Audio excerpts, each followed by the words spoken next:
বাংলাদেশের ক্রিকেটের আকাশ থেকে খসে পড়ল আরও একটি নক্ষত্র। আন্তর্জাতিক ক্রিকেটকে নীরবেই বিদায় জানালেন সাইলেন্ট কিলার মাহমুদুল্লাহ রিয়াদ। মাঠ থেকে নয়, ফেসবুকে বিদায়ের ঘোষণা দেন তিনি। টেস্ট ও টি-20 থেকে আগেই অবসর নেওয়া এই অলরাউন্ডার এবার বাই বাই দিলেন ওয়ানডে ক্রিকেটকেও। সামাজিক যোগাযোগ মাধ্যমে বিশ্বকাপে বাংলাদেশের প্রথম সেঞ্চুরিয়ানকে নিয়ে আবেগঘন বার্তা দিয়েছেন তার বহুদিনের সতীর্থরাও।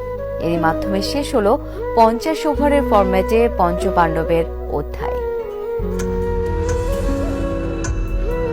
আরও একটি নক্ষত্রের পতন, আরও একটি যুগের অবসান। আন্তর্জাতিক ক্রিকেটকে বিদায় জানালেন বাংলাদেশের সাইলেন্ট কিলার মাহমুদুল্লাহ রিয়াদ। হয়তো এমন বিদায় কাম্য ছিল না। মাঠ থেকে নয়, ফেসবুকে বিদায়ের ঘোষণা দিলেন নাম্বার 30।